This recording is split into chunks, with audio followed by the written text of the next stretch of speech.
It doesn't matter আপনি legal illegal, দেশের বাইরে আছেন দেশের ভিতরে আছেন, সব ইমিগ্রেশন টেম্পোরারি বন্ধ থাকবে। আর্গুমেন্টটা হচ্ছে the US immigration system is broken, so therefore আমাদেরকে সম্পূর্ণ থামিয়ে দিতে হবে। প্রথমে লেটস স্টপ ইট, সম্পূর্ণভাবে আমরা রিভিউ করি, ফিগার আউট করি কোথায় কি ব্রোকেন। অ্যাসাইলাম যদি থাকে কারো, তাহলে কিন্তু অ্যাসাইলাম করতে হবে যখন তিনি পোর্ট অফ এন্ট্রিতে থাকবেন, তখন দেশে ঢোকার পরে কোনো অ্যাসাইলাম নেই। যেই পরিমাণ বাংলাদেশি আছেন তাদের মধ্যে 54% ক্লেম করেছেন public benefit. Representative Anna Paulina Luna, উনি ফার্স্ট মেক্সিকান আমেরিকান ওয়ামেন যিনি ইলেক্টেড হয়েছেন ইউনাইটেড স্টেটস কংগ্রেসে, রিপ্রেজেন্টস ফ্লোরিডা। নাও কি করেছেন উনি? উনি অ্যাকচুয়ালি টকিং অ্যাবাউট ইন্ট্রোডিউসিং নতুন লেজিসলেশন, অ্যাকচুয়ালি লেজিসলেশন একটা নিয়ে এসেছিলেন 2025 সালে, সেটি তারা সুযোগ পাননি কাজ করার। এখন ওটি নিয়ে এসেছেন নতুন করে এবং নতুন জিনিস অ্যাড করেছেন। এই মরাটোরিয়াম স্থগিতাদেশ কিসের উপর? ইমিগ্রেশনের উপরে। উনি বলছেন এটি যদি আমরা পাশ করতে পারি, এবং এটি রিপাবলিকানরা সমর্থন করছেন, সব immigration temporary, it doesn't matter আপনি লিগাল ইললিগাল, দেশের বাইরে আছেন দেশের ভিতরে আছেন, সব ইমিগ্রেশন টেম্পোরারি বন্ধ থাকবে। Republican law makers representative Luna এটি ইন্ট্রোডিউস করেছেন এবং টেম্পোরারি পজ করার কথা বলছেন all immigration in the United States. সিগন্যালটি হচ্ছে possible expansion of this effort. তার উদ্দেশ্য হচ্ছে সব খুব শক্ত করে both legal and undocumented migration বন্ধ করা। ইন্টেনশনটা হচ্ছে এইটির কারণে লেজিসলেশনটি রিটার্ন নিয়ে আসা হয়েছে কংগ্রেসে, গত বছর ছিল, নতুন করে আবার নিয়ে আসা হচ্ছে। তার আর্গুমেন্টটা হচ্ছে the US immigration system is broken, so therefore আমাদেরকে সম্পূর্ণ থামিয়ে দিতে হবে। প্রথমে লেটস স্টপ ইট, সম্পূর্ণভাবে আমরা রিভিউ করি, ফিগার আউট করি কোথায় কি ব্রোকেন, তারপরে আমরা এটিকে ফিক্স করব। Okay, now this is very very serious. এটি আমি ব্যাপক আলোচনা হয়তো আগামী সপ্তাহে করব, তার কারণ হচ্ছে জেনে থাকা ভালো। আপনারা অবাক হবেন না যদি এটি পাস হয় কোনো এক সময়, এবং ফ্যামিলি মাইগ্রেশন বন্ধ হয়ে যেতে পারে। এখানে একটি প্রভিশন আমি দেখেছি যে বলছে অ্যাসাইলাম যদি থাকে কারো, তাহলে কিন্তু অ্যাসাইলাম করতে হবে যখন তিনি পোর্ট অফ এন্ট্রিতে থাকবেন, তখন দেশে ঢোকার পরে কোনো অ্যাসাইলাম নেই। Family migration it has to stop, it's not a good thing.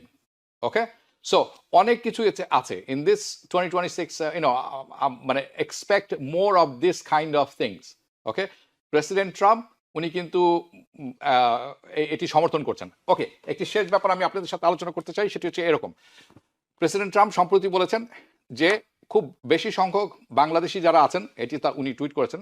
আচ্ছা, বাই দ্য ওয়ে, তার আগে আমি দেখি যে ক্রিস্টি নোম, ওকে, সেক্রেটারি ক্রিস্টি নোম, উনি কিন্তু ডিসেম্বর 1 তারিখে প্রেসিডেন্ট ট্রাম্পের সাথে দেখা করেছেন এবং বলছেন যে বিভিন্ন দেশের মানুষ এখানে আসছে এবং আমাদেরকে লুটে পুটে খাচ্ছে, এটা আমাদের বন্ধ করতে হবে, আমরা এই দেশটি বিল করেছি, এটি উনি টুইটও করেছেন। ওকে, নাও 1 মাস পরে অনেক কিছু হচ্ছে, আইস মানুষ খুন করছে, সব কিছু হচ্ছে। পরবর্তীতে যেটি আছে সেটি একটু দেখে নিব। ট্রাম্পেরটি প্লিজ। ডোনাল্ড ট্রাম্প এটি প্রকাশ করেছেন, যেটি নিয়ে আমাদের কমিউনিটির অনেকে অনেক কথা বলেছেন। বলছেন যে বাংলাদেশিদের সংখ্যা খুব হাই পাবলিক বেনিফিট নেওয়ার ক্ষেত্রে। কতখানি high?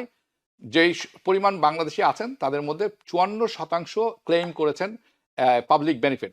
So Bangladeshi American public benefit such as SNAP, EBT, section 8 etcetera. Okay, এখানে কাহিনীর পরিসমাপ্তি হয়ে গেলে খুব ভালো হতো। অনেকে আছেন বলছেন, আঙ্গুল তুলছেন টিবিএন এর দিকে, যে টিবিএন নাকি এটিকে উৎসাহিত করছেন। কথাটি একেবারে অনুচিত। যাদের কিছু করার নেই তারা সমস্যার সমাধানে কাজ করেন না, অন্যর দিকে আঙ্গুল তোলেন। এটি খুবই এটি একটি কারণে আমাদের সোসাইটিতে, আমাদের কমিউনিটিতে আমরা একসাথে এক হয়ে কাজ করতে পারি না, বিকজ আমরা সমস্যার সমাধানে আগ্রহী নয়, আঙ্গুল তুলতে আগ্রহী। যিনি বা যারা বলছেন তারা তো 50-60 বছর আগে দেশে এসেছেন, কি করে ফেলেছেন? কন্ট্রিবিউশন কি তাদের এই কমিউনিটিতে? TBN strongly disagree with this. আমি যেটি আপনাদেরকে অন স্ক্রিনে দেখাচ্ছি সেটি হচ্ছে ইংল্যান্ডের ব্রিটিশ আমেরিকানদের অবস্থা কি। সেখানে অন্যান্য যে কারোর চেয়ে ব্রিটিশ আমেরিকানরা সিস্টেম সুবিধা বেশি নিয়ে থাকেন।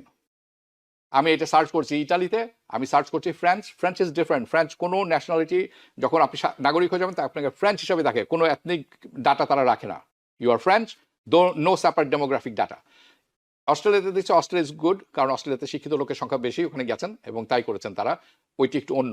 সো আমি অনেক কিছু দেখেছি, অর্থাৎ অন্যান্য দেশেও বাংলাদেশি যারা আছেন, নাগরিক হয়ে গেছেন, পার্মানেন্ট রেসিডেন্ট, তারা এই সুবিধাগুলো নিয়ে থাকেন। নাও আমার কাছে পরিসংখ্যান আছে, আমি বলতে পারি অনেকে আছেন মানে ভালো ব্যবসা করছেন, অনেকে আছেন ভালো পুলিশে কাজ করছেন, এমটিএতে কাজ করছেন, বাট স্টিল তাদের ফ্যামিলি মেম্বাররা ইবিটি নিয়ে থাকেন, স্ন্যাপ নিয়ে থাকেন, ইটস অন্যায়, আইন ভঙ্গ। সো এই যে মন্তব্য, এটার সাথে TVN24 এর কথা জানানো, আই স্ট্রংলি ডিসএগ্রি, এবং আমি ডাটা আপনাদেরকে দেখালাম, ওকে, ব্রিটিশ ডাটা।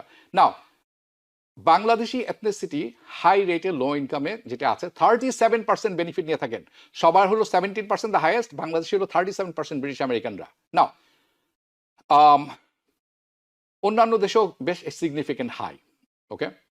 নাও আমি ইতালিতে দেখেছি 1,75,000 বাংলাদেশি আছেন সেখানে, আনডকুমেন্টেড সহ 24 সালের হিসাবে, নতুন হিসাবটি আমি এখনো পাইনি।